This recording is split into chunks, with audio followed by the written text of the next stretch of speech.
Exercise 1.4 में हमारे पास जो फर्स्ट क्वेश्चन है, कॉम्प्लेक्स नंबर को हमने पोलर फॉर्म में लिखना है। ये करने की खातिर सबसे पहले तो हम 2 को और cos थीटा के इक्वल पुट कर लेते हैं और 2√3 को और sin थीटा के।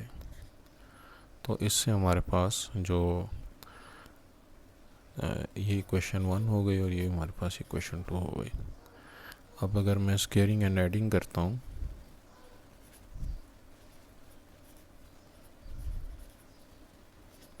तो 2 का स्केयर 4 और बल्कि इसको ज़रा डिटेल में करते हैं। तो 2 का स्केयर प्लस 2√3 का स्केयर, यहाँ पे ये r square cos square theta और ये बनेगा r square sine square theta. तो दोनों इक्वेशंस को हमने स्केयर भी कर लिया और उनको आपस में ऐड भी कर दिया, लेफ़्ट साइड को लेफ़्ट साइड के साथ, राइट साइड को राइट साइड के साथ। ये जो 2 का स्केयर है ये बनेगा 4, यहाँ पे 2 का स्केयर 4 और यहाँ पे √3 का स्केयर 3। आर स्केयर इन दोनों में से कॉमन हो गया तो ये हमारे पास बना cos square theta plus sine square theta,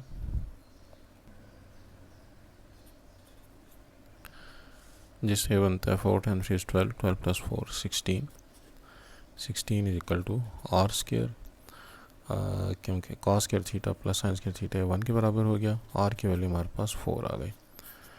अब आर जो है वो हमारे पास रेडियस वेक्टर होता है, इसको हम आर कहते हैं। यहाँ पे हमारे पास जो है वो एक्स और यहाँ पे वाई। तो आर को मैग्नीट्यूड के, या इसको हम कॉम्प्लेक्स नंबर का मैग्नीट्यूड भी कहते हैं, ये हमेशा पॉजिटिव होता है। अब इस वैल्यू को अगर मैं 1 में और 2 में पुट करता हूँ तो 1 and 2 बिकम्स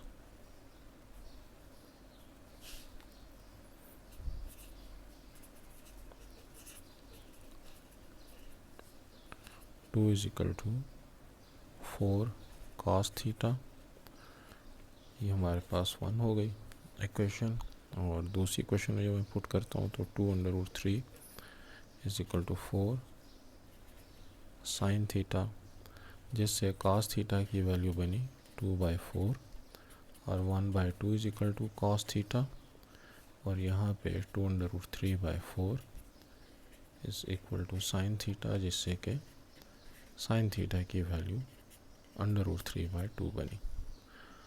अब हम साइन थीटा या cos थीटा की वैल्यू को गेस भी कर सकते हैं, क्योंकि हमें पता है कि थीटा की वैल्यू 60 डिग्री के लिए cos थीटा जो होता है वो 1/2 होता है। या दूसरा तरीका यह है कि हम कैलकुलेटर के ज़रिए से 1/2 का cos इनवर्स फाइंड कर लें, और इन दोनों के साइन अगर हम चेक करें तो चूँकि cos और साइन दोनों पॉजिटिव हैं तो cos और साइन दोनों हमारे पास फर्स्ट क्वाड्रेंट में पॉजिटिव होते हैं। तो हम साथ में इसका जो है थीटा को 60 लिखने की जस्टिफिकेशन भी दे देते हैं कि चूँकि थीटा फर्स्ट क्वाड्रेंट में है, साइन और cos दोनों पॉजिटिव हैं, लिहाजा हमने थीटा की वैल्यू को 60 डिग्री लिया है।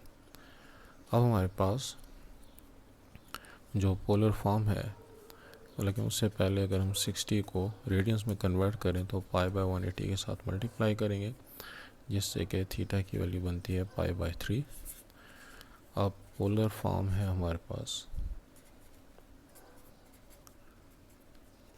और cos theta plus iota sine theta. तो आर की वैल्यू हमने क्या निकाली है 4, cos थीटा की वैल्यू जो है वो हमारे पास cos of π/3 plus iota sine of π/3।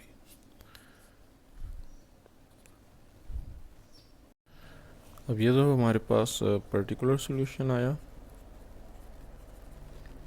और जनरल सॉल्यूशन की खातिर या जनरल फॉर्म की खातिर जो है वो हम इसमें π/3 के अंदर cos का जो पीरियड है 2k वो ऐड करेंगे, और इसी तरीके से साइन का जो पीरियड है 2k वो उसके अंदर ऐड करेंगे। तो जब भी हमारे पास cos और साइन के फॉर्मेट में हम लिखते हैं तो जनरल फॉर्म में हमारे पास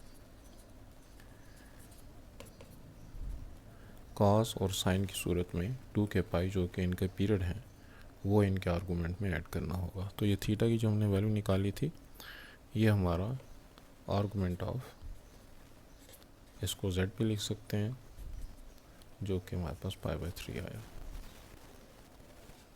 तो ये जो हमारी रिक्वायर्ड पोलर फॉर्म है। सेकेंड पार्ट के लिए हमारे पास जो रियल पार्ट है 3, हम इसको r cos थीटा के इक्वल लिख लेंगे, और आयोटा का जो कोएफिशिएंट है -√3, इसको हम r sin थीटा के इक्वल ले लेंगे। उसके बाद जो स्केयरिंग एंड एडिंग का स्टेप है,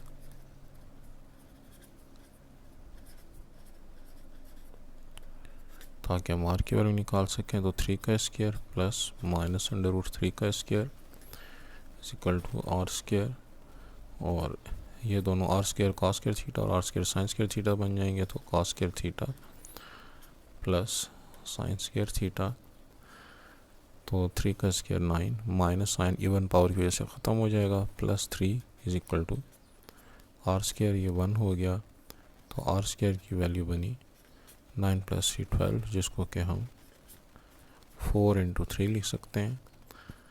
फैक्टर फॉर्म में 4 का स्क्वायर रूट 2, 2√3 r की वैल्यू, सॉरी, अगर हम अंडर रूट लेते हैं। अब r की वैल्यू फाइंड कर लेने के बाद हमारे पास जो 3 इज इक्वल टू, यहाँ पे अगर मैं r की वैल्यू पुट कर दूँ 2√3 cos थीटा, और यहाँ पे -√3 r की वैल्यू 2√3 sin थीटा, तो ये बनेगा 3/2√3 is equal to cos theta, और -√3/2√3 is equal to sin theta. इससे cos थीटा की वैल्यू बनेगी, इसको ऊपर वाले 3 को मैं √3 × √3 लिख सकता हूँ, 2/√3, ये वाला √3 से √3 से कट जाएगा, लिहाजा sin थीटा की वैल्यू तो -1/2 बन गई, और ये √3 एक √3 से कट गया, तो cos theta is equal to √3/2। अब हमारे पास ये जो cos थीटा और sin थीटा की वैल्यू आई है, इससे अगर मैं थीटा की प्रिंसिपल वैल्यू निकालता हूँ, तो थीटा इज इक्वल टू, अगर हम इसको फर्स्ट क्वाड्रेंट के हिसाब से लें, यानी कि इसके नेगेटिव साइन को अगर इग्नोर कर दें, तो साइन थीटा जो है वो 30 डिग्री के लिए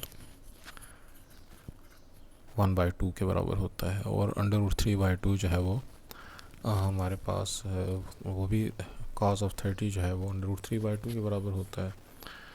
तो ये तो हमारे पास प्रिंसिपल वैल्यू आ गई।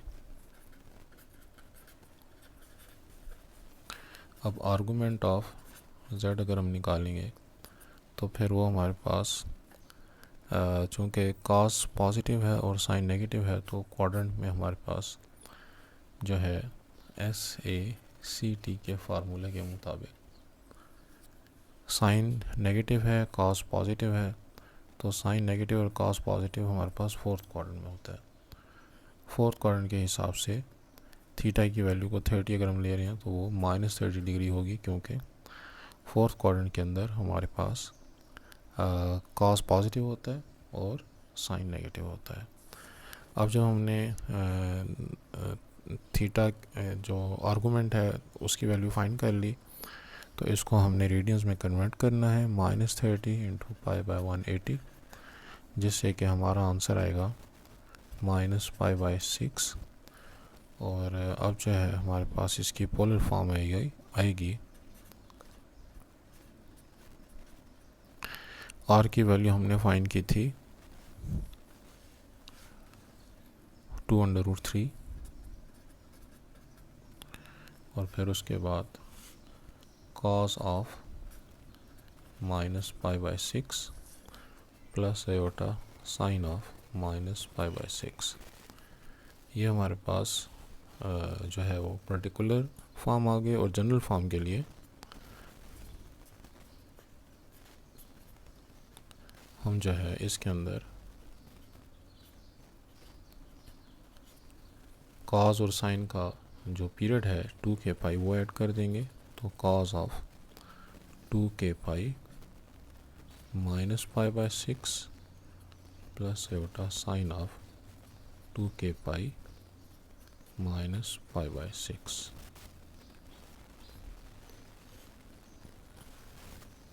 और यहाँ पे हम उसको बताएंगे भी कि हमारा आर्गूमेंट ऑफ जेड जो है वो फोर्थ क्वाड्रेंट की वजह से हमने उसको माइनस पाई बाय 6 या माइनस 30 डिग्री लिखा है।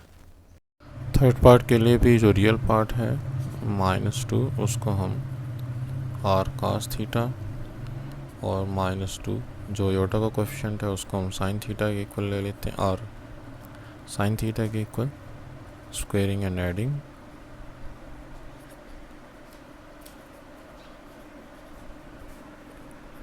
इससे हमारे पास बनता है -2 का स्क्वायर 4 और यहाँ पे -2 का square 4 r square cos square theta plus sine square theta जिससे आर स्क्वायर की वैल्यू बनी 4 + 4 8। ये वाली वैल्यू 1 के इक्वल हो गई। इसको हम लिख सकते हैं 4 × 2, लिहाजा आर की वैल्यू हमारे पास 2√2 आ जाएगी अगर हम स्क्वायर रूट लें और इसमें हम सिर्फ पॉजिटिव वैल्यू को कंसिडर करते हैं। तो इसके हिसाब से ये जो वैल्यूज़ हैं ये बनेगी -2 × 2√2 cos थीटा और -2 2√2 साइन थीटा। तो cos थीटा की वैल्यू -1/√2 और साइन थीटा की वैल्यू भी -1/√2 क्योंकि 2 के साथ कट जाएगा। अब जब cos भी नेगेटिव है और साइन भी नेगेटिव है तो ये हमारे पास SACT के हिसाब से थर्ड क्वाड्रेंट में नेगेटिव होता है। तो जो थीटा की वैल्यू है अगर हम निकालें प्रिंसिपल आर्गूमेंट तो उसके लिए हम इनके नेगेटिव साइन को इग्नोर करते हैं। तो मैं cos थीटा या साइन थीटा की वैल्यू यानी कि इसके नेगेटिव साइन को इग्नोर करके अगर 1/√2 का साइन इनवर्स निकालूँ तो मेरे पास 45 डिग्री आता है। तो जब भी हम प्रिंसिपल वैल्यू निकालते हैं उसमें हम फिर साइन या cos के साइन को देखे बगैर जो है उसकी वैल्यू निकालते हैं। तो 1/√2 का cos इनवर्स ले लें या 1/√2 का साइन इनवर्स ले लें, हमारे पास आंसर 45 आएगा। अब ये जो हमारे पास आंसर 45 आया चूँकि आर्गूमेंट ऑफ जेड जो है वो थर्ड क्वाड्रेंट के हिसाब से है, तो जब हम थर्ड क्वाड्रेंट में थीटा को लेके जाएंगे तो उसकी खातिर इसको लिखेंगे 45 थीटा -180 जो कि हमारे पास बनता है 45 - 180 दैट इज इक्वल टू 135 -135। और इसको अगर मैं रेडियंस में कन्वर्ट करता हूँ तो 45 3s are 135 and 45 4s are 180। तो -3π/4 जाएगी हमारे पास आर्गूमेंट ऑफ जेड की वैल्यू आ गई। अब जो हमने ये वाली वैल्यू फाइंड कर ली तो अगला काम जो हमने करना है इस वैल्यू को हमने r cos theta plus iota sine theta के अंदर पुट करना है जिससे कि वैल्यू बनेगी r की वैल्यू हमने निकाली है 2√2 cos of -3π/4 plus iota sine of -3π/4। और जनरल फॉर्म के लिए मैंने कही जो हमारे पास ऊपर वाली ये पर्टिकुलर फॉर्म है और अगर हमें जनरल फॉर्म लगानी है तो फिर हमें इसके अंदर जो पीरियड है cos और साइन का 2k वो ऐड करना पड़ेगा। तो cos of 2k -3π/4 plus iota sine of 2k -3π/4। तो ये हमारे पास इसकी पोलर फॉर्म जो है वो कंप्लीट हो गई। फोर्थ पार्ट में हमको जो वैल्यू गिवन है सबसे पहले तो हम इसको सिंप्लीफाई करते हैं। आयोटा -1 cos ऑफ π/3 की वैल्यू हमारे पास होती है कॉस ऑफ 60 जो कि 1/2 के बराबर है, और साइन ऑफ पाई/3 की वैल्यू जो है वो है √3/2। तो अयोटा -1 नीचे 2 एलसीएम हो गया, 1 plus iota √3, iota -1 multiplied by 2 upon 1 plus iota √3। नीचे वाले फ्रैक्शन को अगर ऊपर ले जाके उल्टा कर दें, और अब जो है अगर मैं डिनोमिनेटर के कॉन्जुगेट के साथ इसको मल्टीप्लाई और डिवाइड कर लूँ ताकि डिनोमिनेटर से जो अयोटा है वो ख़त्म हो जाए, तो ये हमारे पास बनेगा iota -1 2 into 1 minus iota √3 divide by a plus b minus b a square minus b square, जिससे बनता है iota -1 2 1 minus iota √3 divide by 1 का स्क्र 1, अयोटा का स्क्र -1 जो कि इस माइनस को प्लस कर देगा, और √3 जो है वो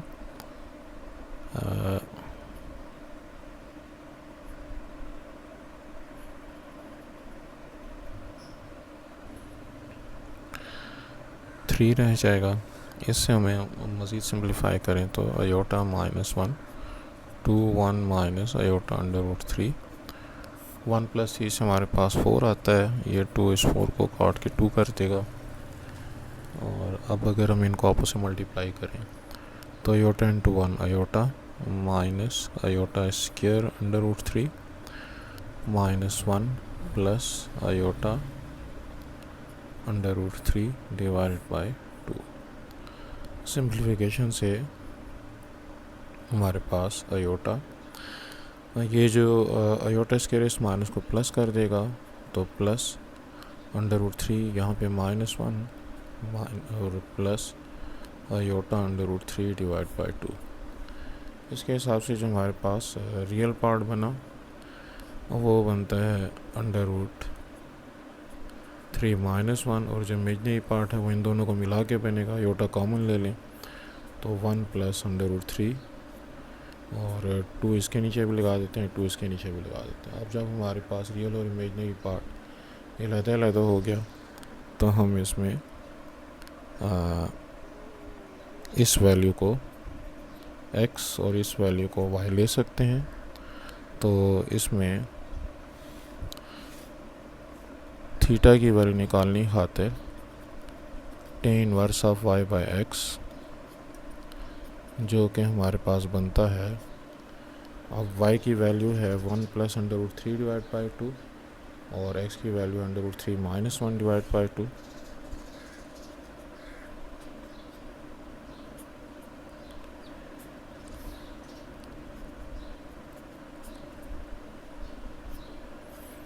ये 2 इस 2 को कैंसिल कर देगा, तो हमारे पास बनता है टेंजेंट इनवर्स ऑफ √3 +1 ओवर √3 -1। इस वैल्यू को हम कैलकुलेटर के ज़रिए से अगर कैलकुलेट करें तो ये हमारे पास थीटा की वैल्यू आती है जी 75 डिग्रीज। 75 डिग्रीज को अगर हम रेडियंस में कन्वर्ट करें तो π/180 के साथ मल्टीप्लाई करेंगे। तो पहले 5 पे इनको काट देते हैं, ये 15, इसको 5 पे काटें तो 5 3 15, और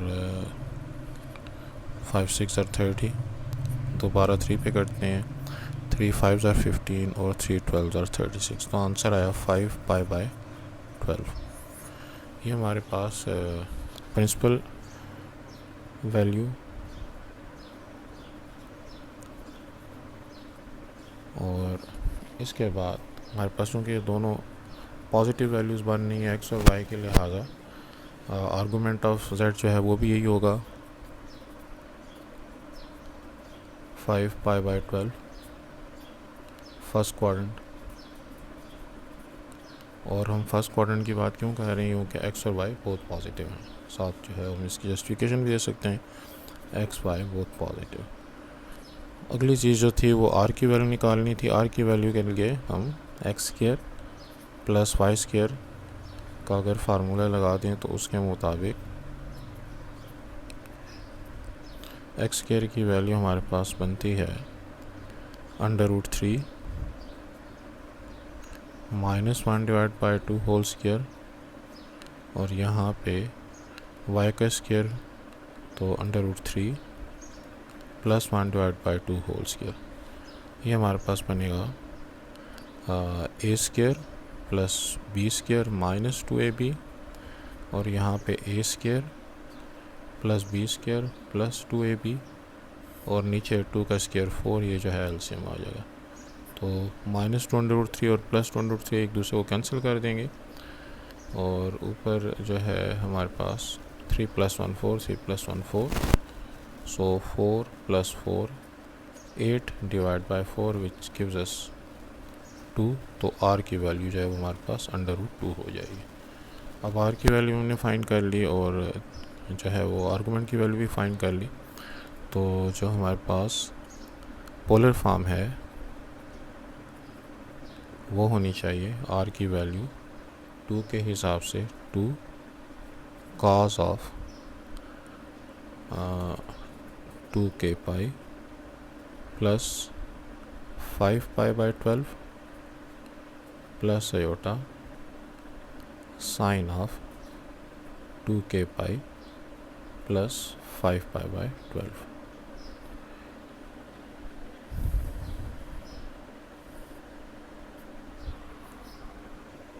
और यहाँ पे √2 है। क्वेश्चन नंबर 2 का फर्स्ट पार्ट है कॉम्प्लेक्स नंबर जो है वो हमको पोलर फॉर्म में गिवन है और हमको इसको रेक्टेंगुलर फॉर्म जो है उसमें लिखना है, यानी कि x + y के फॉर्मेट में लिखना है। तो cos ऑफ π/6 जो है π/6 हमारे पास होता है 30 डिग्री, और π/3 जो है ये हमारे पास 60 डिग्री के बराबर होता है। तो उसके हिसाब से cos ऑफ ये बनेगा 30 प्लस आयोटा साइन ऑफ 30, यहाँ पे cos of 60 plus iota sine of 60। ये अगर जो रेडियन फॉर्म को गिवन है उसको हम डिग्री फॉर्म में कन्वर्ट कर दें। cos ऑफ 30 जो होता है वो होता है √3/2, और यहाँ पे आयोटा साइन ऑफ 30 जो है 1/2 के बराबर, cos ऑफ 60 1/2 के बराबर, साइन 60 √3/2 के बराबर। तो इसमें अगर मैं 2 एलसीएम ले लूँ तो √3 प्लस आयोटा, और यहाँ पे भी 2 एलसीएम ले लूँ तो 1 + आयोटा √3। मल्टीप्लाई करने की सूरत में हमारे पास 1/4 बाहर आ जाएगा, 2 × 4 √3 × 1 √3 × √3, ये आयोटा 3 हो जाएगा क्योंकि √3 × √3 का स्क्वायर, आयोटा × 1 आयोटा, और आयोटा × आयोटा आयोटा स्क्वायर, और √3। इसको सिंप्लीफाई करके हमारे पास आता है आयोटा स्क्वायर जो -1, तो हम इन दो को तो इकट्ठा लिख सकते हैं। चलें ये स्टेप पूरा कर लेते हैं। आयोटा 3 प्लस आयोटा 4 आयोटा, और ये प्लस जो है इस आयोटा इसकी वजह से माइनस हो जाएगा, तो हम प्लस √3 को -√3 के साथ कैंसिल कर सकते हैं, और ये 1/4 × 4 आयोटा 4 को कैंसिल कर देगा, लिहाजा आंसर आ गया 0 प्लस आयोटा, जो कि हमारे पास इसकी रेक्टेंगुलर फॉर्म है। सेकंड पार्ट में cos ऑफ π/6 30 के बराबर और π/3 60 के बराबर, लिहाजा ये टर्म बन जाएगी cos of 30 minus iota sine of 30, नीचे भी cos of 60 plus iota sine of 60। cos of 30 की वैल्यू होती है √3/2, साइन 30 की वैल्यू होती है 1/2, cos 60 की वैल्यू होती है 1/2, और साइन 60 की वैल्यू होती है √3/2। यहाँ पे हम 2 एलसीएम ले लेते हैं, √3 माइनस आयोटा, नीचे ये 2 अंदर मल्टीप्लाई होगा तो ये 2 भी कैंसिल, ये 2 भी कैंसिल, सो 1 प्लस आयोटा √3। इसकी सिंप्लीफिकेशन से बनेगा √3 माइनस आयोटा / 2, मल्टीप्लाइड बाई ये वाली वैल्यू ऊपर जाएगी तो 1 प्लस आयोटा √3। अब डिनोमिनेटर के हिसाब से अगर मैं कॉन्जुगेट 1 माइनस आयोटा √3 के साथ मल्टीप्लाई भी करूं और डिवाइड भी करूं, तो मकसद ये है कि आयोटा कंटेनिंग टर्म जो है वो ख़त्म हो जाए। इससे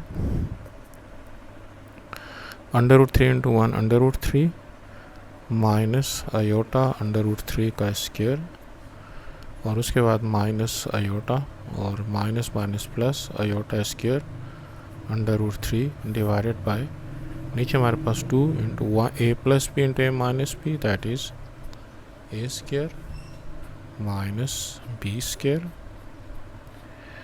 इसके सिंप्लीफिकेशन से हमारे पास आएगा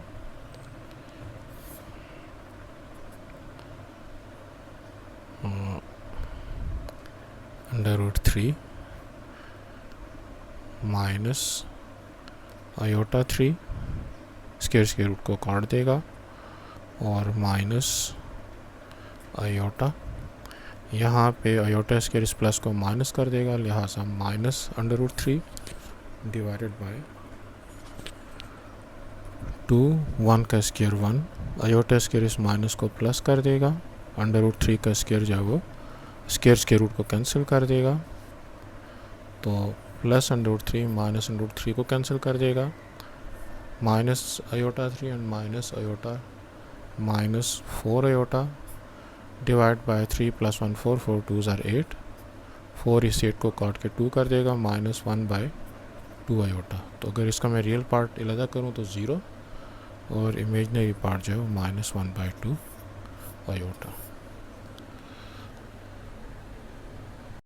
क्वेश्चन नंबर 3 का फर्स्ट पार्ट है, अगर ये साइड लेफ़्ट साइड जो राइट साइड की इक्वल है तो हमें प्रूव करना है कि जो पहले कॉम्प्लेक्स नंबर का मॉडुलस दूसरे कॉम्प्लेक्स नंबर का मॉडुलस इन सब का प्रोडक्ट ए स्क्वायर यानी कि रियल पार्ट का स्क्वायर प्लस इमेजिनरी पार्ट का स्क्वायर के बराबर है।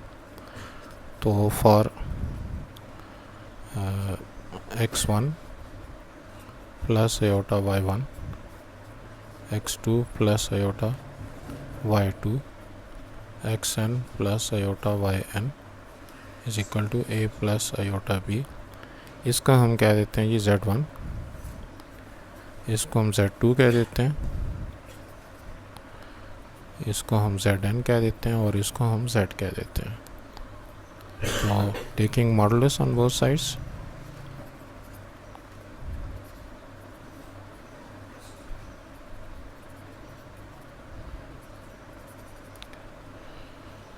ये बनेगा z1 z2 up to zn modulus is equal to z modulus. और हमें पता है कि z1 इंटू z2 मॉडुलस जो होता है वो z1 मॉडुलस z2 मॉडुलस के बराबर होता है।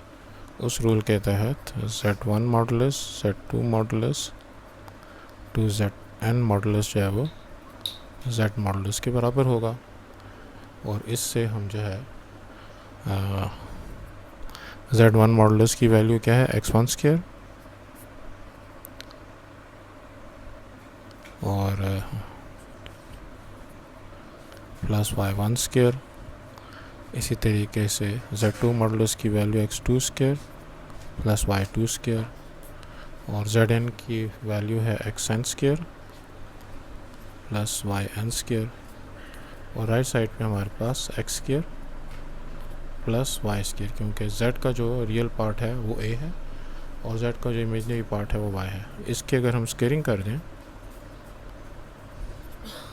तो हमारे पास x1 square plus y1 square x2 square plus y2 square xn square plus yn square is equal to x square plus y square.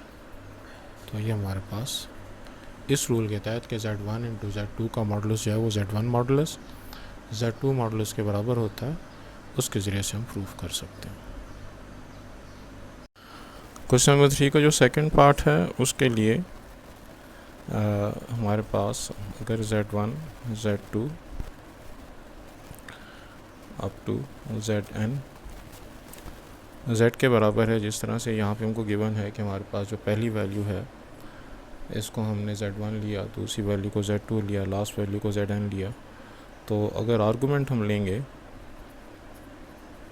तो z1 z2 up to zn is equal to argument of z।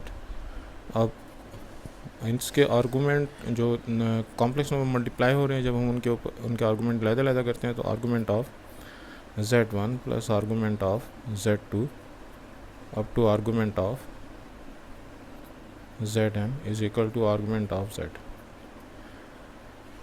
अगर हम इनका modulus लेते हैं जिस तरह के पिछले सवाल में लिया, तो तब तो वो प्रोडक्ट ही रहता है, लेकिन अगर आर्गूमेंट लेते हैं, आर्गूमेंट का फंक्शन अप्लाई करते हैं, तो फिर जो प्रोडक्ट है वो प्लस में अप्लाई हो जाता है। जिस तरह लॉग के हमारे पास जो एप्लीकेशन है, लॉग का जो फंक्शन है उसमें प्रोडक्ट जो है वो सम में कन्वर्ट हो जाता है। अब आर्गूमेंट ऑफ z1 क्या होता है? टेंजेंट इनवर्स ऑफ, इसका जो रियल पार्ट है z1 का वो x1 है, इमेजिनरी पार्ट y1 है, तो उस हिसाब से y1 ओवर x1। इस तरह से जो z2 है उसका रियल पार्ट y2, जिनमें इमेजिनरी पार्ट y2 और real part x2 up to tangent of zn में tangent inverse of yn over xn। और यहाँ पे टेंजेंट इनवर्स ऑफ z के लिए जो रियल पार्ट है वो y है, a प्लस एयोटा भी ओके, तो b है, और रियल पार्ट जो है वो a है। तो इसके हिसाब से ये सारे जो हमारे पास हैं एक ही तरह के टर्म्स हैं, इनमें जो सिर्फ हमारे पास फ़र्क है,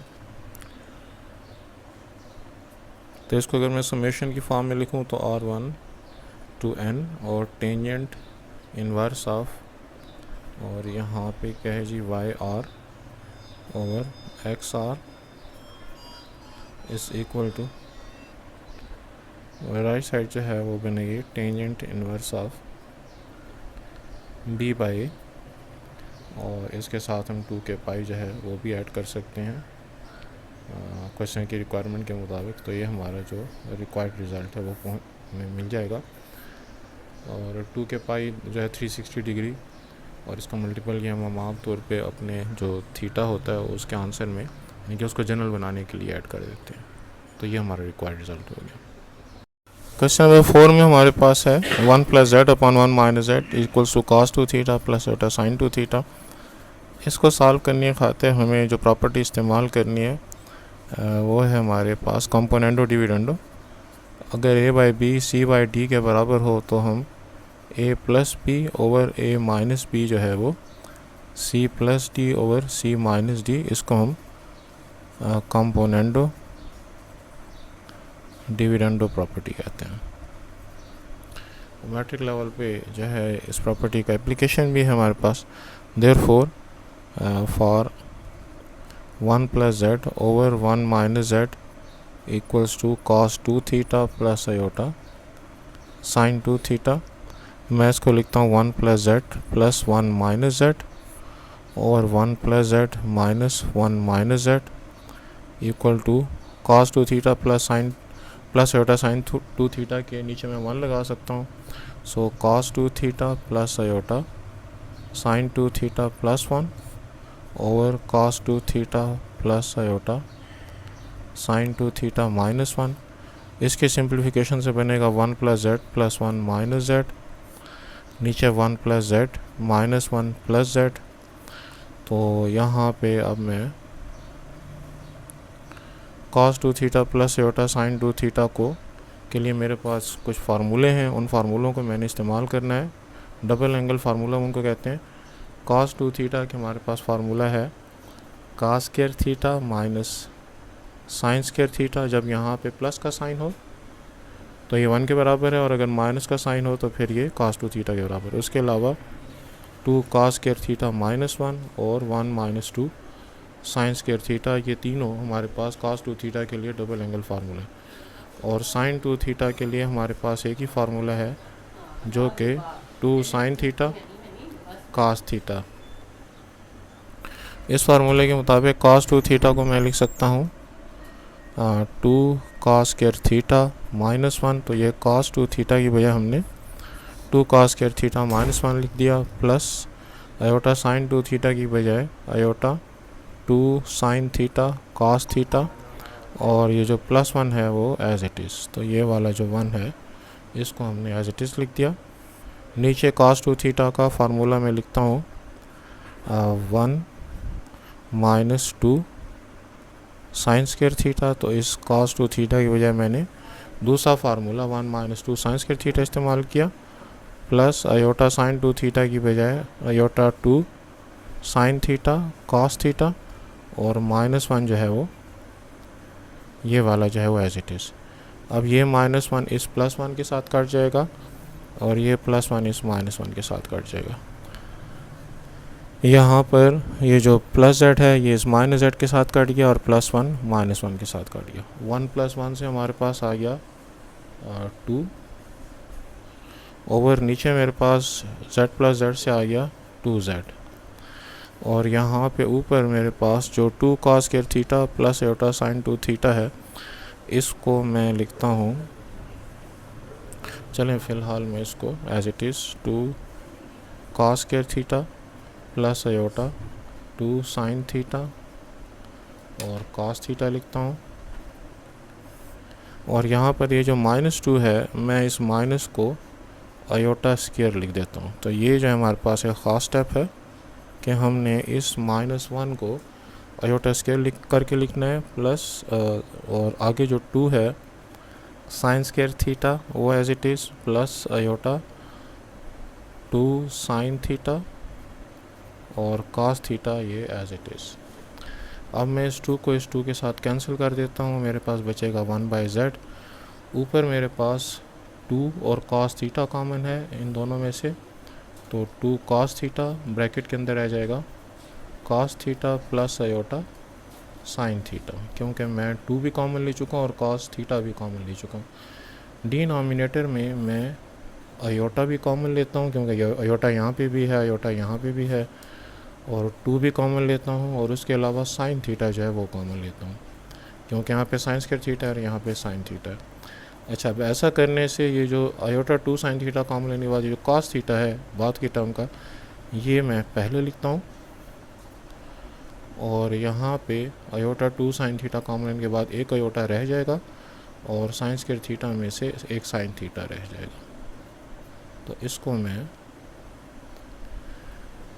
बाद में लिखता हूँ, लेकिन cos theta plus iota sine theta cos theta plus iota sine theta के साथ कैंसिल हो गया।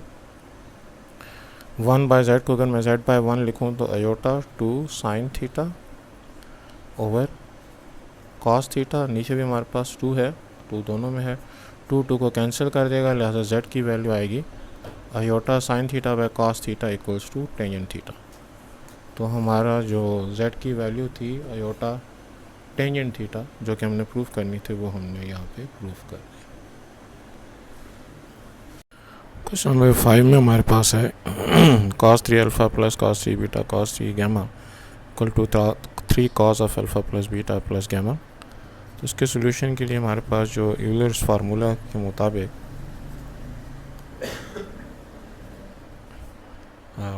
cos alpha plus iota sine alpha ये e पावर अयोटा अल्फ़ा के बराबर होगा,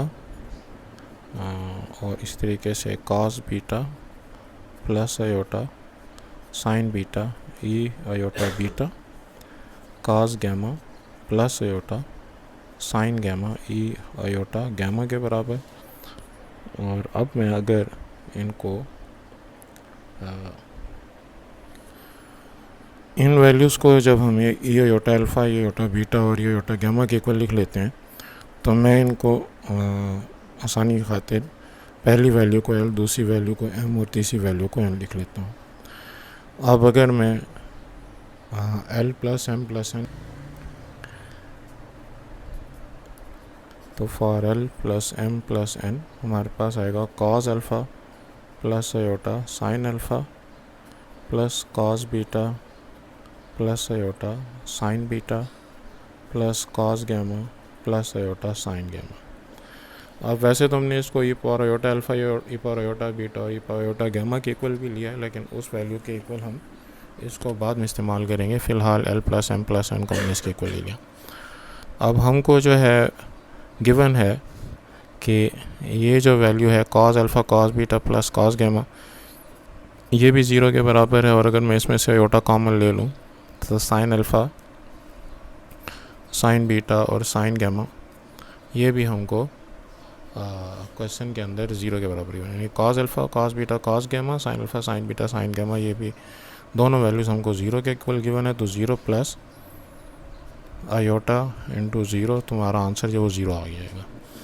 तो इसका मतलब ये हुआ कि L plus M plus N जो है वो हमारे पास 0 है। अब अगर L plus M plus N हमारे पास 0 है तो L cube plus M cube plus N cube minus 3LMN, इसका हमारे पास फार्मूला है is equal to L plus M plus N into L square plus M square plus N square minus LM minus LN और LM LN plus NL। तो ये matric level पे हमने formula पढ़ा हुआ है, लेकिन चूंकि ये वाली वैल्यू 0 है तो हमारे पास ये पूरा का पूरा जो एक्सप्रेशन है वो 0 हो जाएगा। 0 जब इसके साथ मल्टीप्लाई होगा तो L cube plus M cube plus N cube minus 3LMN जो है वो हमारे पास 0 हो गया। Therefore L cube plus M cube plus N cube is equal to 3LN, इस वैल्यू को हम लिख सकते हैं। तो LNM या LMN। अब हमारे पास L की मैं वैल्यू लिखता हूँ e पावर आयोटा अल्फ़ा, यहाँ पर M की value e power iota beta, और N की जो मैं वैल्यू लिखता हूँ e पावर आयोटा गैमा, और यहाँ पे e power iota alpha, e power iota beta और e पावर आयोटा गैमा। तो इसके हिसाब से हमारे पास जो वैल्यू बनती है वो बनती है e power iota 3 alpha plus e power iota 3 beta plus e power iota 3 gamma is equal to 3 e power iota common. ये बेसिस सेम हो तो पावर जो है वो ऐड हो जाती हैं, तो मैं इनकी पावर को अगर ऐड करता हूँ तो आयोटा कॉमन लेके ब्रैकेट के अंदर e power iota alpha plus beta plus gamma. तो अब जो है वो मैंने वो LMN की जो वैल्यू शुरू में सपोज़ की थी कि e power iota alpha L के बराबर है, e power iota beta M के बराबर और e पावर आयोटा गैमा जो है वो N के बराबर है, वो वाली वैल्यूज़ लेके और इस प्रोसेस इस फार्मूले के अंदर इसको भी मैंने प्रूव किया कि L cube plus M cube plus N cube 3LMN के बराबर है अगर L plus M plus N 0 के बराबर है। तो अब इसकी मैं वैल्यू पुट कर देता हूँ, हमारे पास आता है जी कॉस, ये इसको जब मैं कॉस अल्फ़ा कॉस बीटा के फार्मूले में लिखता हूँ तो ये बनेगा cos 3 alpha plus iota sine of 3 alpha, इस तरह से ये बनेगा cos 3 beta plus iota sine 3 beta, और ये बनेगा cos 3 gamma plus iota sine 3 gamma is equal to 3, और यहाँ पे cos of alpha plus beta plus gamma plus iota sine of alpha plus beta plus gamma. अब जो है हम इस पोजीशन में है कि रियल और इमेजनरी पार्ट को जो है वो कंपेयर कर सकें। तो अगर मैं comparing real and imaginary parts,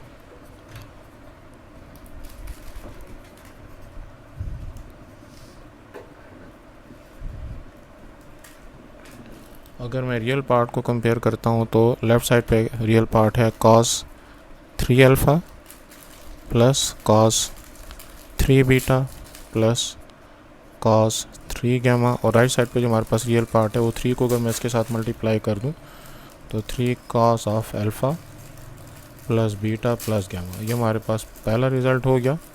और इमेजनरी पार्ट को अगर हम कंपेयर करें तो आयोटा के जो कोएफिशिएंट हैं यहाँ पे है जी साइन 3 अल्फ़ा, यहाँ पे प्लस साइन 3 बीटा, और यहाँ पे है साइन 3 गैमा, और यहाँ पे आयोटा के कोएफिशिएंट के तौर पर है 3 साइन ऑफ 3 जो है वो इसके साथ ही मल्टीप्लाई होगा तो 3 into sine of alpha plus beta plus gamma, ये हमारे पास जो सेकंड पार्ट का रिक्वायर्ड रिज़ल्ट है वो हो गया।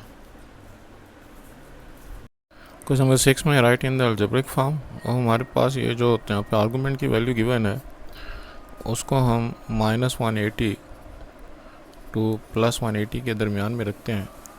उसका जो तरीका है, तो हमारे पास जो पहला क्वाड्रेंट होता है वो थीटा, दूसरा क्वाड्रेंट को हम 180 माइनस थीटा, फोर्थ क्वाड्रेंट को हम माइनस थीटा कह सकते हैं, और इसको हम थीटा माइनस जो है वो थीटा -180 के ज़रिए से जो है इसे स्पेसिफाइड रेंज यानी कि वो -पाई और पाई के दरमियान में रहे। अब इसके हिसाब से 315 जो है वो हमारे पास बनता है फोर्थ क्वाड्रेंट। अगर हमारे पास इस फॉर्मेट में लाया जाए तो हम अगर इसको यूँ करें, एंटी क्लॉकवाइज डायरेक्शन को छोड़ के अगर हम क्लॉकवाइज डायरेक्शन में जाएं तो फिर हम इसको लिख सकते हैं √2 cos of -45 degree plus iota sine of -45 degrees. इसको अब अगर मैं सिंप्लीफाई करता हूँ तो cos ऑफ -45 कैलकुलेटर के ज़रिए से हमने सीखा है कि 0.866 √3/2, 0.71 √2 और 0.5 जो है वो 1/2। तो इनके मुताबिक वैल्यूज़ जो हैं वो याद रखी जा सकती हैं कैलकुलेटर के ज़रिए से, यानी कि हम उनको निकालें और फिर यहाँ पे पुट कर। तो cos ऑफ -45 जो है वो कैलकुलेटर से निकालेंगे, हमको देगा 1/√2, तो हम इधर 1/√2 लिख देंगे। साइन ऑफ -45 जब हम निकालेंगे तो हमको कहेगा -0.7, तो हम -1/√2 लिख लेंगे, या हम टेबल जो है उसको टेबल ऑफ वैल्यूज़ जो है उसको याद रखें और उसके मुताबिक करें। लेकिन कैलकुलेटर पर आसान है कि हम कम से कम इन 3 वैल्यूज़ को याद कर लें, तो बाकी वैल्यूज़ वैसे भी कैलकुलेटर से एग्जैक्ट आती हैं। √2 को अगर मैं अंदर मल्टीप्लाई करूँ तो 1, और ये माइनस बाहर निकल आएगा, माइनस आयोटा √2 कैंसिल कर देगा तो माइनस आयोटा 1, यानी कि 1 माइनस आयोटा जो है वो इस केस में हमारा आंसर आ गया। सेकंड पार्ट के लिए cos ऑफ 2tan, तो 2tan जो है वो यहाँ पे हमारे पास थर्ड क्वाड्रेंट में आएगा, और हम अगर उसको अपनी रेंज -पाई टू +पाई यानी कि -180 टू +180 की रेंज में लाना चाहते हैं तो इस फॉर्मेट में चाहे वो -150 बनेगा, यानी कि इस तरह जहाँ पे 2tan बना है तो इस साइड से अगर आएंगे -150 में, अब इसको लिख सकता हूँ 5 cos of -150 plus iota sine of 150। अब जो है ये हमारी रेंज के मुताबिक है, यानी कि आर्गूमेंट को जो है वो -180 टू +180 के दरमियान में होना चाहिए। इस वैल्यू को अगर मैं कैलकुलेटर से निकालता हूँ तो cos ऑफ -150 थर्ड क्वाड्रेंट है यहाँ पे cos और साइन जो है वो दोनों नेगेटिव होंगे, तो अब हमारे पास cos ऑफ -150 की वैल्यू हमको देगा -0.866 या -√3/2, और यहाँ पे अगर मैं इस वैल्यू को लिखता हूँ तो इसका भी आंसर मेरे पास आएगा -iota sine of 150 is equal to 1/2। तो इसको मैं सिंप्लीफाई करके लिख सकता हूँ -5√3/2 माइनस आयोटा 5/2। थर्ड पार्ट में सबसे पहले तो हम अगर इसको सिंप्लीफाई करें तो पाई की बजाय बस 180 लगा दिया करें तो हमारे पास इसकी वैल्यू बनती है cos ऑफ 270, और यहाँ पे भी पाई की बजाय 180 लगाएं तो इसकी वैल्यू भी 270। अब जो है ये 270 हमारे पास यहाँ पे आता है, और अगर हम यूँ चलें यानी कि क्लॉकवाइज डायरेक्शन में चलें तो इस साइड पे 270 और इस साइड पे हमारे पास ये -90। तो मैं इसको लिख सकता हूँ 2 cos ऑफ -90, यहाँ पे प्लस आयोटा साइन ऑफ -90। और अब जो है cos ऑफ -90 की वैल्यू हमारे पास 0, और आयोटा साइन ऑफ -90 अगर आप करें तो उसका आंसर आपके पास -1 आता है। तो हमारा आंसर आ गया -2 आयोटा।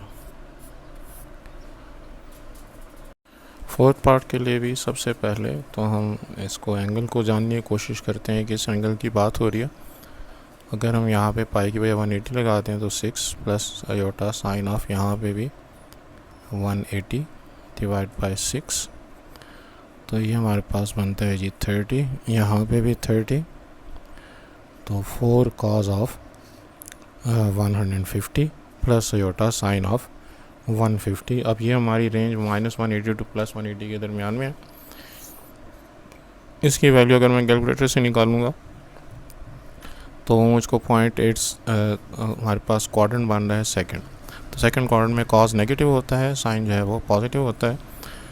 ये हमको देगा जी √3/2 माइनस के साइन के साथ, क्योंकि यहाँ पे जो है वो साइन पॉजिटिव होता है, कॉस नेगेटिव होता है। और यहाँ पे प्लस आयोटा साइन ऑफ 150 की वैल्यू हमको देगा 1/2। तो सिंप्लीफाई करने की सूरत में जब 4 को अंदर मल्टीप्लाई करेंगे तो -2/3 प्लस 2 आयोटा, 2 4 को काट के 2 कर देगा। तो ये जो है हमारा आंसर हो गया इस केस में।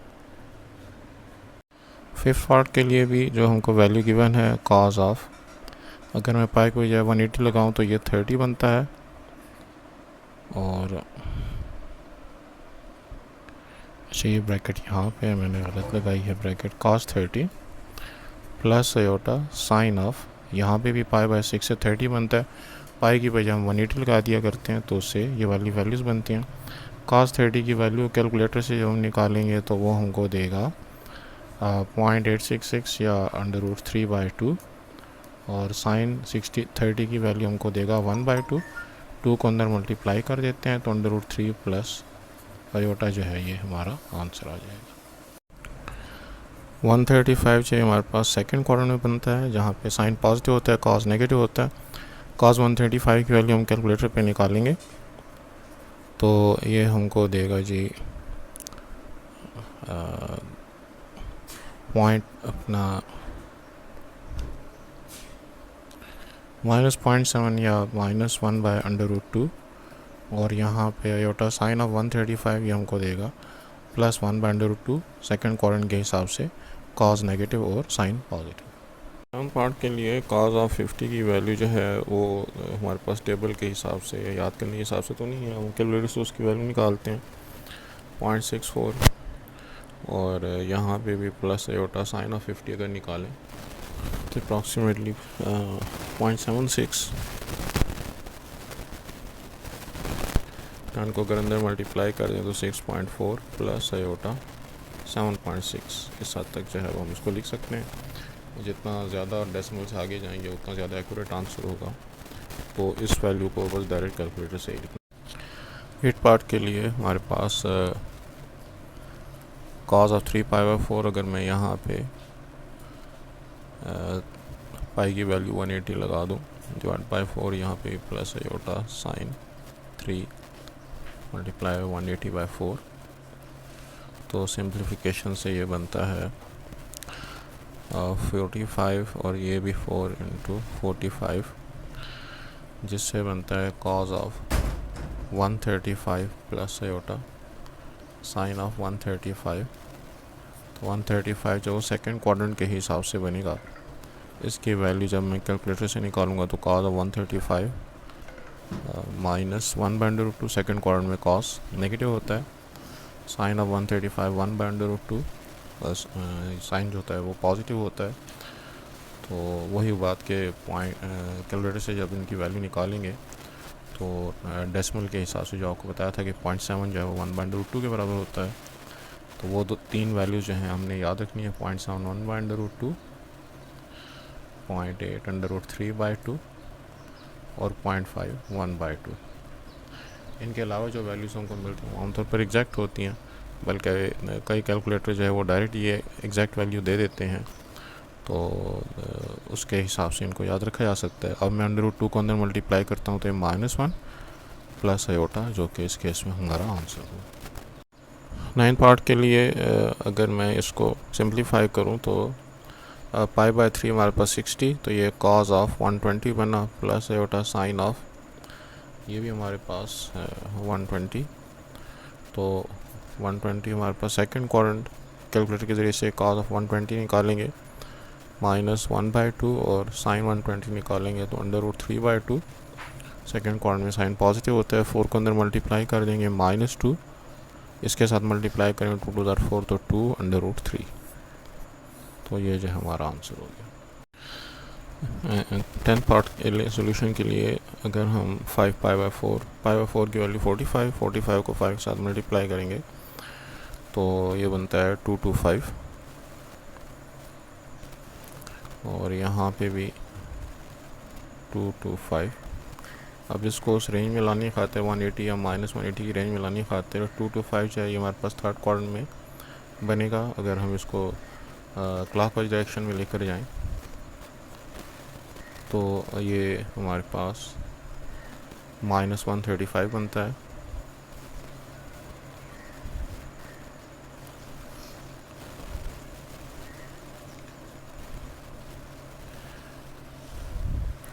अब जो है इसकी वैल्यू को अगर मैं कैलकुलेटर के ज़रिए से निकालूं सो cos ऑफ -135 नेगेटिव आएगा, -1/√2 प्लस आयोटा साइन ऑफ -135 ये भी नेगेटिव आएगा, थर्ड क्वाड्रेंट में साइन भी नेगेटिव होता है।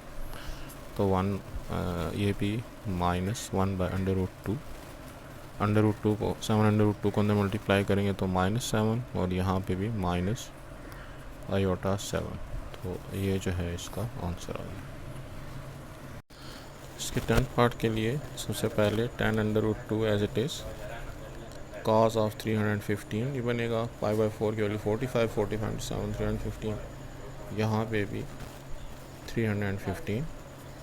इसको अगर हम सिंप्लीफाई करें तो 315 फोर्थ क्वाड्रेंट में, और अगर हम क्लॉकवाइज डायरेक्शन में जाएं तो ये -45 बनेगा। तो हम इसको लिख सकते हैं cos of -45 plus iota sine of -45।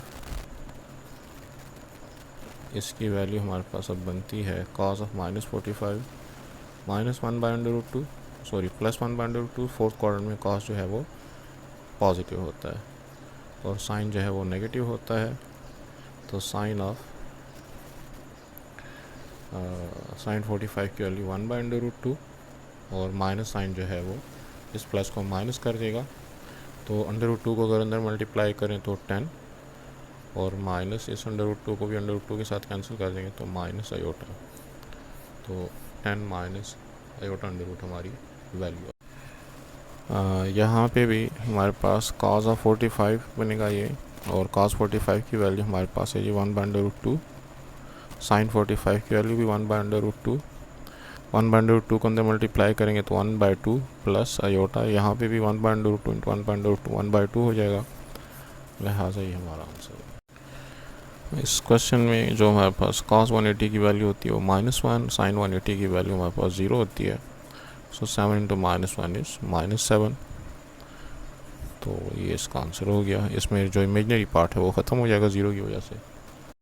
15 part में यूलर फार्मूला के हिसाब से इसको लिखा जा सकता है cos of π/4 plus iota sine of π/4 e power iota π/4 को हम यूँ लिख सकते हैं। तो cos 45 की वैल्यू 1/√2, साइन 45 की वैल्यू 1/√2, 2 को इसके साथ मल्टीप्लाई करेंगे तो 2/√2, या हम उसको 2 को √2 इंटू √2 लिख सकते हैं। इसके हिसाब से जब इसको अंदर मल्टीप्लाई करें तो √2 प्लस यहाँ पे भी आयोटा √2।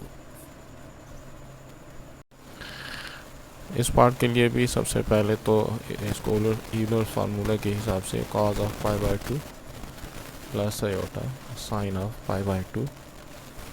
तो cos π/2 या cos 90 जो है वो 0 होता है, और साइन π/2 1 के बराबर होता है। तो 3 इंटू 0 ये 0 हो जाएगा, प्लस आयोटा 3। तो आंसर जो हमारे पास आयोटा 3 आ गया। इसको भी हम जब सिंप्लीफाई करते हैं तो cos of π/3 plus iota sine of π/3। cos of 60 की वैल्यू 1/2, साइन 60 की वैल्यू √3/2। 5 को अगर अंदर मल्टीप्लाई करें तो 5/2 प्लस आयोटा 5/√3/2। तो ये इसमें हमारा आंसर आ गया। 7 के फर्स्ट पार्ट में convert into the Cartesian form. सबसे पहली बात तो ये है कि मैं यहाँ पे अगर z की वैल्यू लिख दूँ जो कि x प्लस आयोटा y है, तो -1 जो है वो एज इट इज़, और इसके हिसाब से जो -π/4 है वो -45 डिग्री हो गया। अब हमारे पास argument of x plus iota y का फार्मूला होता है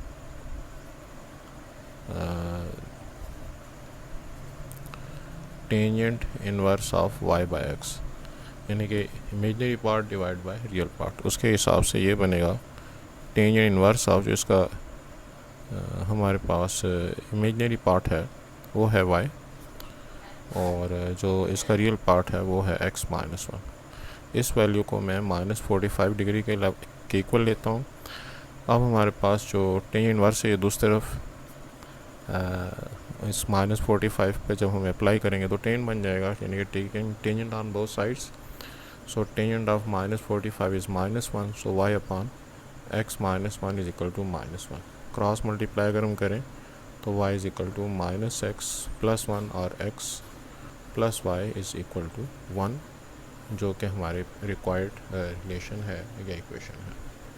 और सेकंड पार्ट के लिए भी सॉल्यूशन के लिए z की वैल्यू हम लेते हैं x प्लस आयोटा वाई, इसका जो कॉन्जुगेट होगा वो x माइनस आयोटा वाई 4, और e power iota theta Euler form के हिसाब से इसको हम cos theta plus iota sine theta लिख सकते हैं।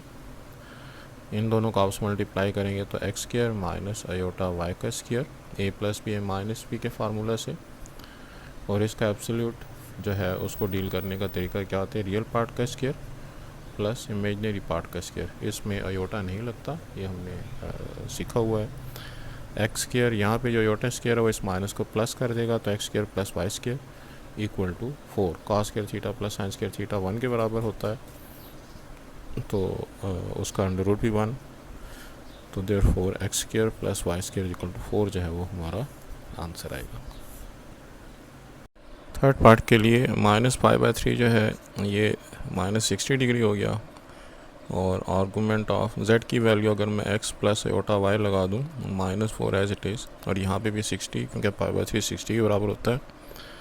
तो इसमें आर्गूमेंट ऑफ z का फार्मूला है टेंजेंट इनवर्स ऑफ, जो हमारे पास इमेजनरी पार्ट है वो y है, आयोटा का कोएफिशिएंट, और जो रियल पार्ट है वो x-4 है, तो 60। तो टेंजेंट इनवर्स जो है वो इस पर भी अप्लाई कर देते हैं, टेंजेंट जो है वो -60 पे भी अप्लाई करते हैं, और इस पर भी अप्लाई करते हैं। तो टेंजेंट ऑफ -60 जो है वो -√3, और टेंजेंट ऑफ 60 जो है वो प्लस √3।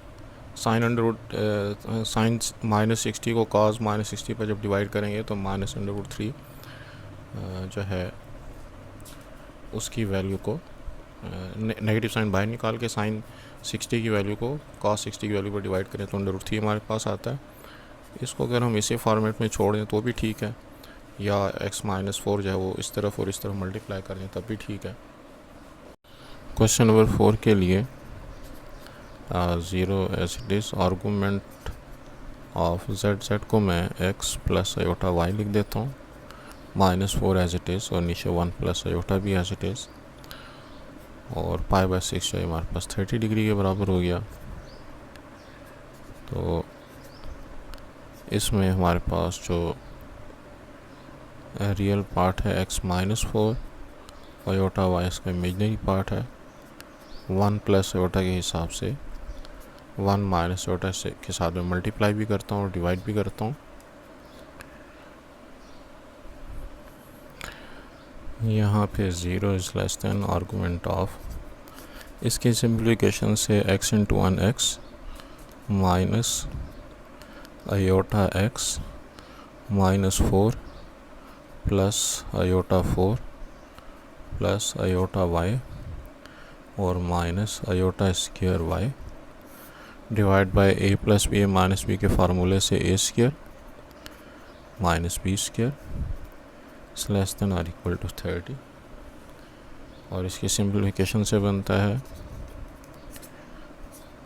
इसमें अगर मैं रियल पार्ट को अलहदा करूं तो x बनता है -4, आयोटा स्क्वायर इस माइनस को प्लस कर देगा तो प्लस y, और इसके अलावा हमारे पास जो आयोटा के कोएफिशिएंट बनते हैं उसमें y है, और 4 है और माइनस एक्स है, डिवाइडेड बाय 1 का स्क्वायर 1 आयोटा स्क्वायर -1 माइनस इस माइनस को प्लस कर देगा, इस less than r equal to 30 degree. अच्छा जी, अब हमारे पास ये बना आर्गूमेंट ऑफ, इसमें अगर मैं रियल को अलहदा कर दूँ x minus 4 plus y divide by 2 plus iota y minus x plus 4 divided by 2, तो रियल और इमेजनरी जो है अलहदा हो गए। अब हमारे पास जो फार्मूला है कि हम टेंजेंट इनवर्स आर्गूमेंट को हम कैसे लेते हैं, tan inverse of real part imaginary part that is y minus x plus 4 divided by 2 over x minus 4 plus y divide by 2 is less than r equal to 30। 2 को 2 के साथ cancel कर देते हैं। टेंजेंट इनवर्स यहाँ पे आके tangent of 0 is less than equal to y minus x plus 4 और x माइनस 4 प्लस y। इनको कैंसिल करने की कोशिश नहीं करनी, बीच में जो साइन है वो डिफरेंट है, और यहाँ पे भी टेंजेंट ऑफ 30, तो टेंजेंट ऑफ 0 0 के बराबर होता है। और जो हमारे पास x y minus x plus 4 as it is, x minus 4 plus y भी as it is, tangent of 30 की वैल्यू होती है जी 1/√3। तो x माइनस वाई प्लस 4 यहाँ पे आके 0 के साथ मल्टीप्लाई होकर ख़त्म हो जाएगा, और दूसरी तरफ अगर हम इसको ले जाएं तो x minus 4 plus y over √3 लिखा जा सकता है। तो ये इसका फाइनल आंसर बनता है। फिफ्थ पार्ट के लिए argument of 1 minus iota z की बजाय हम x प्लस आयोटा y लिख देते हैं, और नीचे भी z की बजाय x प्लस आयोटा y लिख देते हैं, इज़ इक्वल टू 5/4 की बजाय मैं 45 लिख देता हूँ। Argument of 1 minus iota x minus iota square y, नीचे भी 1 minus x minus iota y is equal to 45, जिससे कि बनता है 1 और आयोटा स्क्वायर इस माइनस को प्लस कर देगा, plus y minus iota x over 1 minus x minus iota y। अब डिनोमिनेटर के कॉन्जुगेट के हिसाब से 1 minus x plus iota y बनता है, उससे हम मल्टीप्लाई भी कर देते हैं और उसी से हम डिवाइड भी कर देते हैं।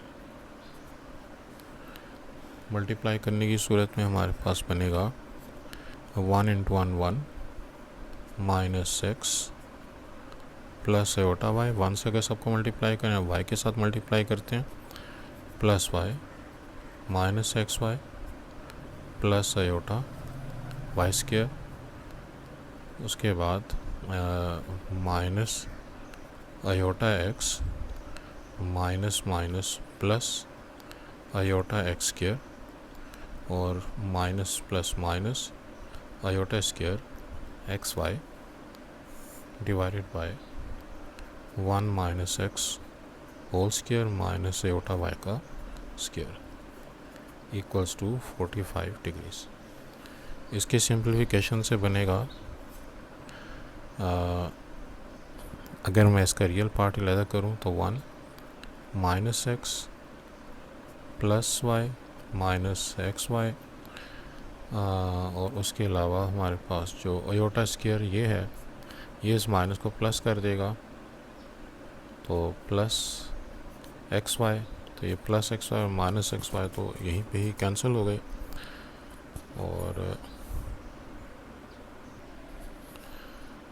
और इसके अलावा अगर मैं अब आयोटा कंटेनिंग टर्म्स लिखूं तो प्लस आयोटा, आयोटा के साथ एक हमारे पास y है, उसके अलावा यहाँ पे प्लस वाई स्क्वायर है, और उसके अलावा यहाँ पे माइनस एक्स है, प्लस एक्स स्क्वायर है, और ये टर्म जो है वो हम उसको पहले ही रियल बना के एक्स वाई के साथ कैंसिल कर चुके हैं, divided by 1 minus x whole square, और आयोटा स्क्वायर इस माइनस को प्लस कर देगा, plus y square is equal to 45 degrees.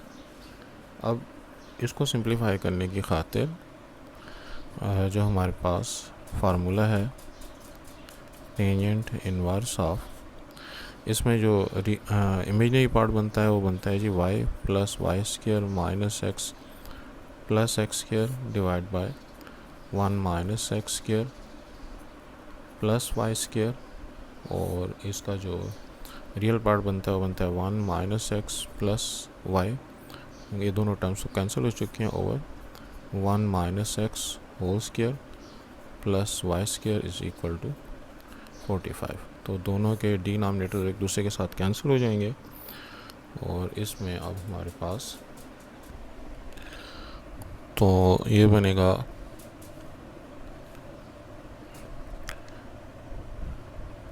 y plus y square minus x plus x square, और upon 1 minus x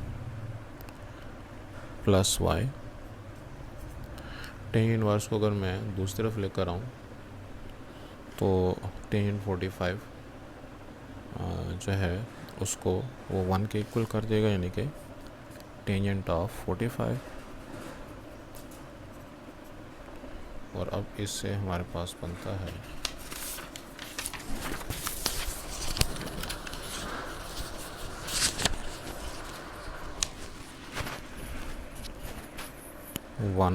y plus y square minus x plus x square equal to 1045 की value 1 के बराबर होती है, तो 1 minus x plus Y, और 1045 1 अगर हम लिख लें तब भी ठीक है, ना लिखें तब भी ठीक है। तो इसके अब सिंप्लीफिकेशन से हमारे पास y plus y square minus x plus x square 1 minus x plus y minus x के साथ कैंसिल, प्लस वाई के साथ कैंसिल, तो x square plus y square is equal to 1। ये हमारा आंसर हुआ। 6 पार्ट के लिए अगर मैं राइट साइड की वैल्यू को लेफ़्ट साइड पर लेकर आऊँ तो 1/2 argument of z minus iota plus 1/2 argument of z plus iota is equal to π/3, इसकी वैल्यू 60 डिग्री के बराबर होती है, तो 1/2 हम कॉमन ले लेते हैं, argument of z minus iota x plus iota y minus iota, और यहाँ पे argument of z plus iota के हिसाब से x plus iota y plus iota. इसका हम फर्दर सिंप्लीफाई कर सकते हैं, इससे ये बनता है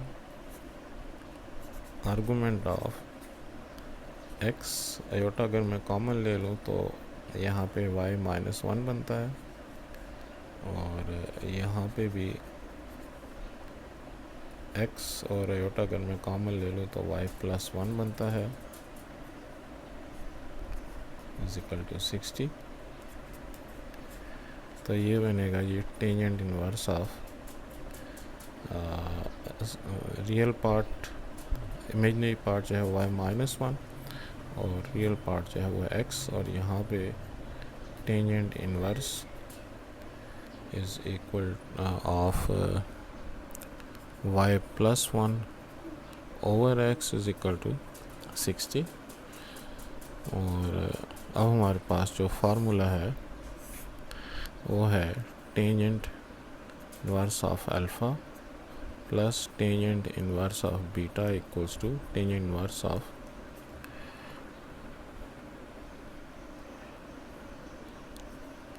अल्फ़ा प्लस बीटा और 1 माइनस अल्फ़ा बीटा।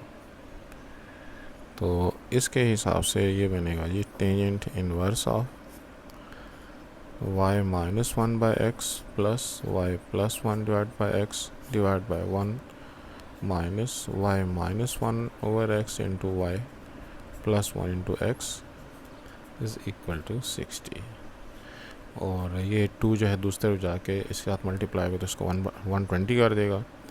और ऊपर अगर मैं एक्स एलसीएम ले लेता हूँ तो y minus 1 plus y plus 1, नीचे भी अगर मैं एक्स एलसीएम ले लेता हूँ तो x और minus y square minus 1 square a minus b plus b के फार्मूला से x को कैंसिल कर देगा और ये बनेगा टेंजेंट ऑफ 120।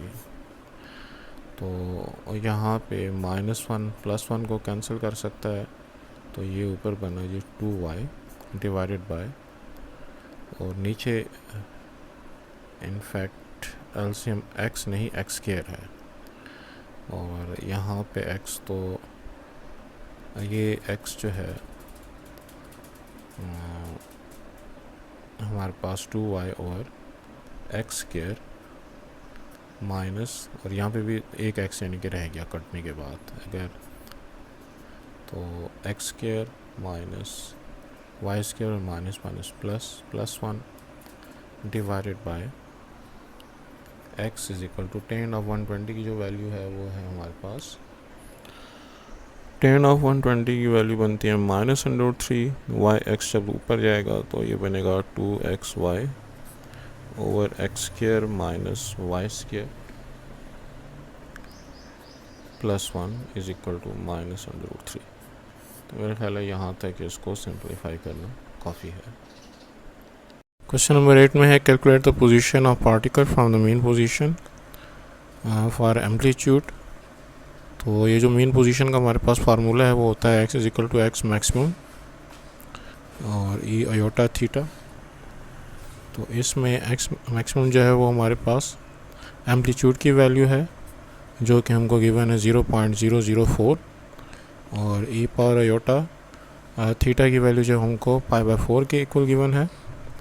तो इसको हम अगर यूलर फार्मूला के ज़रिए से सिंप्लीफाई करते हैं तो ये बनेगा cos of π/4 plus iota sine of π/4, तो 0.004 cos π/4 cos 45 की वैल्यू जो कि हमारे पास 1/√2 के बराबर है। इस तरह से साइन ऑफ π/4 ये भी 1/√2 के बराबर है। कैलकुलेटर के ज़रिए से इस वैल्यू को 0.04 को √2 के साथ अगर डिवाइड तो ये बनता है जी 0.0028 प्लस आयोटा 0.0028 जो कि इसकी मेन पोजीशन आ गई। बाकी जो इसके पार्ट सेकंड और पार्ट थर्ड में भी हमको जो एंगल गिवन है तो एंगल को हम यहाँ पे रिप्लेस कर देंगे π/3 π/6 यानी कि 30 और 60 से। बाकी मेथड वही है इसका। क्वेश्चन नंबर 9 हमको मेन पोजीशन और मैक्सिमम पोजीशन गिवन है, और फर्स्ट पार्ट में हमको एंगल मालूम करना है थीटा। तो जो हमारा basic formula x is equal to x maximum into e power iota theta, उसकी मदद से यहाँ पे 2 + 3 आयोटा, यहाँ पे 1 + 4 आयोटा, और थीटा की वैल्यू मालूम करने की खातिर 1 + 4 आयोटा को हम इक्वेशन के दूसरी तरफ लेकर जाते हैं, और इसको मैं 1 - 4 आयोटा के साथ मल्टीप्लाई भी करता हूँ और डिवाइड भी करता हूँ ताकि डिनोमिनेटर जो है वो रैशनलाइज हो जाए। तो 2 × 1 2 -4 × 2 is 8 iota plus 3 iota -4 × 3 is 12 iota square, 1 का स्क्वायर -4 आयोटा का square is equal to e power iota theta. इससे मेरे पास आता है 2, ये आयोटा स्क्वायर माइनस को प्लस कर देगा +12, और इन दोनों को सिंप्लीफाई करके हमारे पास आता है -5 आयोटा, 1 का स्क्वायर 1, 4 का स्क्वायर 16 आयोटा स्क्वायर इस माइनस को प्लस कर देगा is equal to e power iota theta. हमारे पास जो इसका रियल पार्ट बनता है वो बनता है 14/17, और इसका इमेजनरी पार्ट बनता है 5/17 iota is equal to cos theta plus iota sine theta. अगर हम इसको यूलर फार्मूला के ज़रिए से एक्सपेंड करें, इस हिसाब से हमारे पास जो cos थीटा की वैल्यू है वो बनी 14/17 और साइन थीटा की वैल्यू बनी -5/17। इससे अब मैं थीटा की वैल्यू निकाल सकता हूँ कॉस इनवर्स ऑफ 14/17। तो कैलकुलेटर के ज़रिए से ये वैल्यू निकलती है जो कि रफली 34.5 डिग्रीज बनता है। थीटा की वैल्यू निकालने के बाद ये जो हमारे पास मैक्सिमम वैल्यू थी टाइम t=0 पे था। अब अगर हमने x मीन निकालना है तो दोबारा x मैक्सिमम और e⁻i थीटा, इसकी वैल्यू निकालने की खातिर x मैक्सिमम की वैल्यू हम निकालते हैं। x मैक्सिमम की जो वैल्यू हमको गिवन है वो है 1+4i और e⁻i थीटा को मैं लिख सकता हूँ cos theta plus i sine theta. यहाँ से 1+4i और cos थीटा की वैल्यू जो हमने निकाली है वो है 14/17 प्लस i साइन थीटा की वैल्यू है -5/17। 1 को अगर अंदर मल्टीप्लाई करें तो 14/17 और इस तरीके से 1 को इसके साथ मल्टीप्लाई करें तो -5/17। 4 × 14 से बनता है 4 × 4 16, 56/17 और प्लस माइनस 5 × 4 20, 20/17 और i स्क्वायर जो कि इस माइनस को प्लस कर देगा। तो ये दोनों हमारे पास रियल पार्ट हो गए। तो 17⁴ + 20 और i अगर मैं कॉमन ले लूँ तो 17 कॉमन 56 -5। इससे हमारे पास यहाँ से बनता है ये 34/17 और यहाँ से बनता है 51/17। 17 पर डिवाइड करने से ये 2 हो गया और ये i 3 हो गया। तो ये जो है हमारे पास मेन पोजीशन की वैल्यू हो गई। क्वेश्चन नंबर 9 में हमारे पास है x मीन पोजीशन जो है वो गिवन है, मैक्सिमम पोजीशन गिवन है और calculate the frequency when t = 2। तो जो हमारे पास बुनियादी फार्मूला है x x maximum to e⁻i theta, उसमें x की वैल्यू 2 + 3i हमको गिवन है। इस मैक्सिमम की वैल्यू 1+4i गिवन है। अब यहाँ पे हमको थीटा तो नहीं गिवन लेकिन टाइम t जो है वो 2 यूनिट्स गिवन है। तो फार्मूले के अंदर जो हमारे पास थीटा की वैल्यू है उसको हम ω t लिख सकते हैं और इसमें 2 + 3i और 1+4i अगर मैं इक्वेशन के राइट से लेफ़्ट पे लेकर आऊँ और हमारे पास ओमेगा की जो वैल्यू होती है वो 2π/f के बराबर होती है और टाइम को हम बाहर लिख लेते हैं। अब हमारे पास जो टाइम की वैल्यू है वो हमको 2 यूनिट्स हैं वो गिवन है। तो 2 + 3i on 1+4i is equal to e⁻ 2π frequency और टाइम की बजाय हम 2 लगा सकते हैं। तो इसको मैं 2 + 3i और 1+4i की रैशनलाइजेशन की खातिर इसको 1 - 4i और 1 - 4i से मल्टीप्लाई भी करता हूँ, डिवाइड भी करता हूँ। ये बनेगा e⁻i 4π/f, जिसकी वजह से अब हमारे पास ऊपर बनेगा 2 1s are 2 -4 × 2 is 8i और 3 1s are 3 -4 × 3 is 12i square divided by a + b - b के फार्मूले से 1 का स्क्वायर -4i का स्क्वायर और राइट साइड पे हमारे पास e⁻i 4π/f जिसमें f हमने मालूम करना है। तो ये बनेगा 2 - i स्क्वायर इस माइनस को प्लस कर देगा 2 + 12 और -5i अपॉन 1 - 4 का स्क्वायर 16 इस माइनस को प्लस कर देगा। तो e⁻i 4π/f को मैं लिख सकता हूँ cos of 4π/f plus i sine of 4π/f। ये यूलर्स फार्मूला के हिसाब से हमने इसकी एक्सपेंशन की। ये बनेगा 14/17 -5/17 i। अगर हम रियल पार्ट और इमेजनरी पार्ट को अलग-अलग कर दें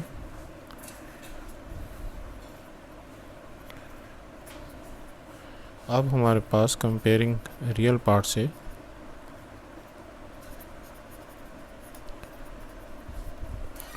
cos of 4 pi by F बनेगा 14/17, और अगर मैं 4 पाई बाई एफ का यहाँ पे cos इन्वर्स ले लूँ 14/17, तो इस वैल्यू को जो है वो मैंने रेडियंस में लिखना है, क्योंकि यहाँ पे लेफ़्ट साइड पे हमारे पास 4 पाई जो है वो भी रेडियंस में है। तो 4 pi over F is equal to, से अगर इसका cos इन्वर्स निकालें तो हमारे पास आता है ये 4 पाई, और इसमें by F is equal to 0.6031। अब अगर मैं f को सबसे ज़्यादा फार्मूला बनाता हूँ तो 4 pi is equal to 0.6031 into f, और f की वैल्यू आ जाएगी 4 पाई डिवाइड बाय 0.6031। तो पाई की वैल्यू अगर मैं 3.14 लगा के f की वैल्यू मालूम करने की कोशिश करूँ तो ये हमारे पास 20.82 जो है फ्रीक्वेंसी की वैल्यू आती है। क्वेश्चन नंबर 10 के फर्स्ट पार्ट में हमको जो ई की वैल्यू गिवन है और आई की वैल्यू, तो ई जो है और जेड जो है मालूम करना है। तो जेड जो है वो resistance E is equal to I into Z का फार्मूला है। इसमें अगर मैं ई की वैल्यू जो गिवन है -50 + 100 आयोटा वो पुट करता हूँ। आई की वैल्यू जो हमको गिवन है करंट की वो पुट करता हूँ -6, ये यानी कि ये वोल्ट है, ये एम्पेयर है। सो -6 - 2 आयोटा, और z की वैल्यू मालूम करनी है। z की वैल्यू के लिए -50 + 100 आयोटा के नीचे -6 - 2 आयोटा लिख देते हैं।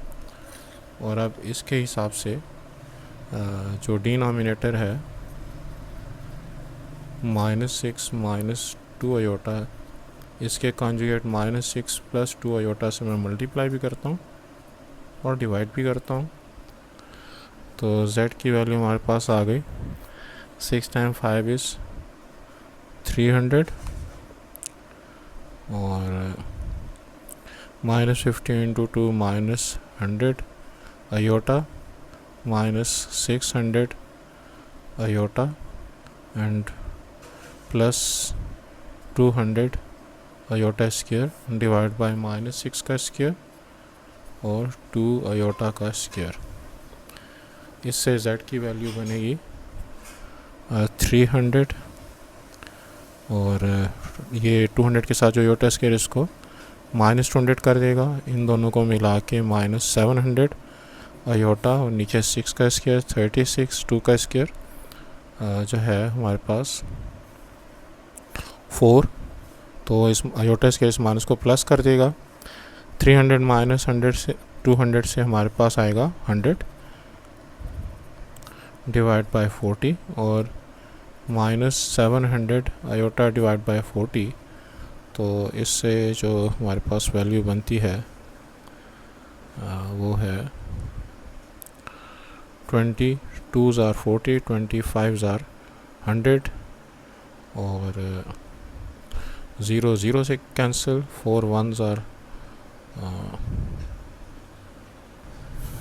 470 को नहीं काटता, 2 2s are 4, तो 235s are, लिहाजा z की वैल्यू हमारे पास आ गई 5/2 माइनस आयोटा 35/2। सेकेंड पार्ट के लिए भी e और i की वैल्यू गिवन है, तो z = e/y में मैं वैल्यू की पुटिंग कर देता हूँ और डिनोमिनेटर -8 + 3 आयोटा के कॉन्जुगेट से मल्टीप्लाई डिवाइड कर देता हूँ। सिंप्लीफाई करके मेरे पास आएगा -800 - 300 आयोटा -80 आयोटा और -30 आयोटा स्क्वायर डिवाइड बाय -8 का स्क्वायर और 3 आयोटा का स्क्वायर। तो सिंप्लीफाई करने से -800 + 30, अगर हम इन दोनों का इकट्ठा कर लें और इन दोनों का इकट्ठा करने से -380 आयोटा 64 + 9, लिहाजा z की वैल्यू हमारे पास बनी -7 70 अपॉन 9 प्लस 4 73 और माइनस 380 अपॉन 73 आयोटा।